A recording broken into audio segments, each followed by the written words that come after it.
vous rappelez les années d'école avec un de ces profs qui ont l'habitude d'entrer sans prévenir et de dire « Examen surprise ».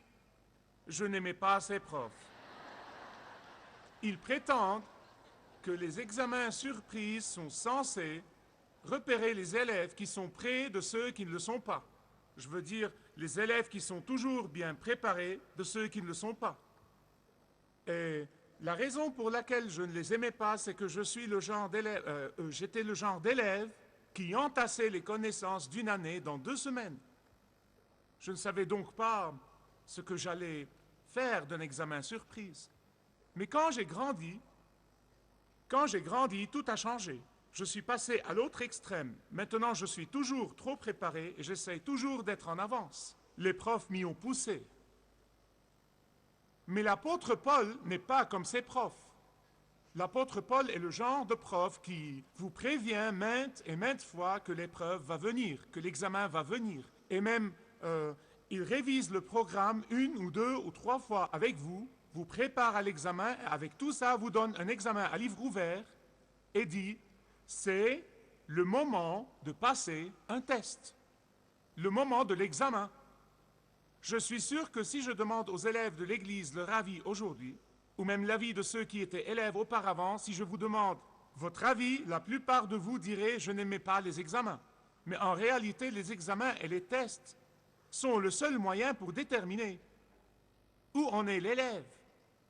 Les examens et les tests repèrent ceux qui savent de ceux qui ne savent pas. Les examens et les tests déterminent toujours la qualification de la personne. Et nous les avons dans toutes les professions, que ce soit le droit, ou la médecine, ou la comptabilité. Elles ont toutes des examens de jury et des certifications de jury, et je remercie Dieu pour ça.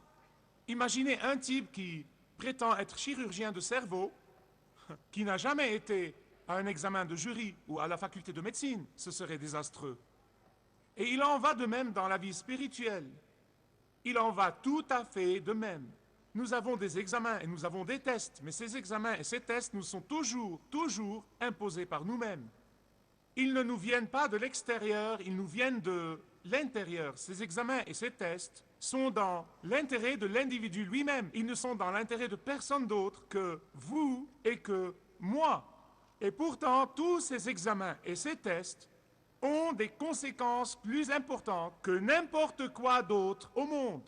Ils ont des conséquences plus importantes que n'importe quoi d'autre dans votre vie, qu'elle soit de 50 ou de 100 ans. Parce que les résultats de ces tests, les résultats de ces examens peuvent déterminer votre avenir éternel.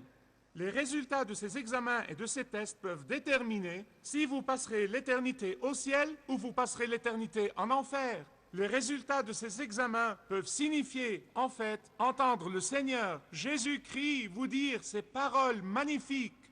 « Venez, mes bien-aimés, héritez le royaume qui a été préparé pour vous avant la fondation du monde. » Ou entendre les paroles terrifiantes qui vous diront « Je ne vous ai jamais connu, retirez-vous de moi, vous qui commettez l'iniquité. » Voilà la différence dans l'examen spirituel, dans le test spirituel. Aujourd'hui, comme je termine cette série de messages sur les 15 secrets pour la puissance de la vie positive, nous envisageons l'examen en étant prêt pour le plus grand test. Ce secret-là est probablement l'instrument le plus puissant que je connaisse pour une vie positive. En fait, il est le fondement de tous les autres. Il est étonnant que toute la 2e lettre de l'apôtre Paul aux Corinthiens parle de ces choses que le Seigneur lui a apprises et des choses qui lui ont donné la force de vivre positivement malgré la peur et les trépidations et la persécution et les prisons et la flagellation. Et malgré tout ça, il arrive enfin à dire que ce dernier secret est le fondement de tous les autres. Regardez le verset 5 de la 2e lettre aux Corinthiens 13. « Examinez-vous vous-même pour savoir si vous êtes dans la foi. Éprouvez-vous. » Vous voyez, il parle aux croyants. Oui, patientez, j'y arrive. Les Corinthiens sont tombés jadis dans le piège dans lequel certains de nos éducateurs modernes tombent aujourd'hui. Je suis de près l'évolution du monde de l'éducation. Et l'une des grandes tragédies de l'éducation moderne est la suivante. Si les élèves ne sont pas à la hauteur, si les élèves tombent dans l'échec, si les élèves ne réussissent pas à l'école, la solution est, les niveaux sont trop élevés, nous devons les baisser. Si les élèves échouent, la solution est, changeons le programme, rendons-le un peu plus facile, pour que les élèves puissent suivre le programme. Donc, baisser les niveaux, changer le programme, ne pas insister sur la responsabilité, résume l'évolution du monde de l'éducation. Mais vous savez quoi? Ça arrive également dans l'Église du Seigneur Jésus-Christ. Les gens ne veulent pas croire que Jésus et Jésus seul est la voie au ciel et à la vie éternelle. Ce que la plupart des gens de l'Église disent, c'est « Oh, baissons les niveaux !» Ah, ne parlons surtout pas de cette vérité spécifique. Atténuons la vérité. Ne parlons pas de la vérité fondamentale très souvent. Si elle offense les gens, n'en parlons pas, parce qu'après tout, les gens sont ce qu'il y a de plus important à l'Église, et non pas la vérité. N'en parlons pas. Alors je pensais à ça, et je pensais à ça, et j'ai pensé à vous donner une illustration. Je vais vous donner un exemple pour vous montrer le ridicule de cette façon de penser. Au début des années 70, je suis allé en Australie. Et en Australie, j'ai appris qu'il y avait un jeu amusant nommé rugby. Je ne connaissais que le foot. Puis j'ai appris qu'il y avait un autre jeu amusant nommé cricket. Eh bien, j'ai appris le rugby et le cricket. Mon beau-père est un merveilleux fan du cricket et il m'a appris les règles des batteurs et des coureurs et j'ai appris toutes les règles. Pas une seule fois, une de ces ligues n'est venue me dire « Monsieur Youssef, on sait que tu es étranger ici et tu ne comprends pas toutes ces règles, nous allons donc les changer et les rendre plus faciles pour que tu les comprennes. » Ceci n'est jamais arrivé. J'ai quitté l'Australie et je suis venu dans ce pays en 1977. Et dans ce pays, bien sûr, il y a un autre jeu amusant nommé football américain. Je ne veux pas vous offenser, entraîneur Gailey, pardonnez-moi. Et il y a un autre jeu amusant nommé baseball. Eh bien, je n'en savais rien non plus. Mais je voulais savoir, je voulais apprendre.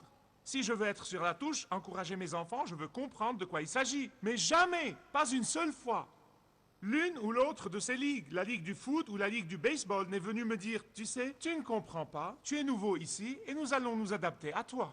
Alors nous allons demander aux arbitres de faciliter les règles. Et nous aurons une mêlée générale pour que tu puisses comprendre. » Ce n'est jamais arrivé. Jamais arrivé. Dites-moi, je vous prie, pour quelle raison devons-nous changer la vérité de l'Évangile pour qu'elle devienne acceptable à quelqu'un qui ne la connaît pas? Nous devons la lui apprendre au lieu de la changer pour lui faire plaisir. Parce que l'apôtre Paul nous dira que ce type d'adaptation, ce type de compromis ne nous mènera jamais à une vie positive. Croyez-moi, ce genre de pensée ne nous mènera qu'à un niveau inférieur. Ce genre de pensée ne peut que causer la frustration et la déception, et nous les verrons tout autour de nous. Plus l'Église dit que Dieu est diversité et la diversité est Dieu, plus les gens deviennent frustrés et déprimés parce qu'ils s'éloignent de la vérité fondamentale. Et Paul dit, pour la paix et la joie authentique, pour garantir le ciel, pour garantir l'avenir éternel, au lieu de douter de la parole de Dieu, examinez-vous et découvrez si vous êtes dans la vérité, si vous êtes dans la foi ou non. Éprouvez-vous pour voir si vous êtes dans la vérité ou si vous vous en êtes éloigné. C'est votre tâche, c'est votre tâche, c'est votre tâche. Ma tâche est de savoir si je connais les règles ou non. Examinez-vous pour voir si vous avez le salut authentique ou non. Éprouvez-vous pour voir si vous êtes dans la vérité ou si vous vous en êtes éloigné. Et Dieu, dans sa miséricorde, ne va pas changer ses règles, simplement pour faire plaisir aux gens qui ne les aiment pas. Dieu ne va pas changer son évangile pour le rendre acceptable à ceux qui ne l'aiment pas. Il ne va pas faire ça, il est un Dieu souverain, il est Dieu après tout, et c'est vous et moi qui devons nous adapter à lui, et non pas lui à nous. le roi David a crié à Dieu. Sonde-moi, ô Dieu, regarde jusqu'au fond de mon cœur, éprouve-moi et reconnais mes pensées profondes. Regarde, Seigneur, si je suis sur une mauvaise voie et conduis-moi sur la voie de l'éternité. Il s'agit donc de savoir qui sont les personnes qui devraient faire leur examen de conscience. Qui sont les personnes qui devraient se mettre à l'épreuve de façon régulière? Qui? Chacun de nous. Chacun de nous, et moi avant tous les autres, chacun de nous, sans exception, refusez de se mettre à l'épreuve de façon régulière, refusez d'administrer sur votre personne le test de façon régulière, n'est pas seulement de l'arrogance, mais aussi considérer la grâce de Dieu, considérer le salut de Dieu comme allant de soi. Et Dieu n'aime pas ça. Mais voilà la bonne nouvelle. Non, non, voilà la fabuleuse nouvelle. Dans ce genre de test, dans ce genre d'examen, vous pouvez toujours être gagnant. Même ceux qui échouent le test peuvent réussir. Dans ce type d'examen, tester si vous êtes dans la foi ou non peut être résumé comme suit. Je vous donne un grand mot théologique pour ça. Pile, vous gagnez, face, vous gagnez. Qu'en pensez-vous?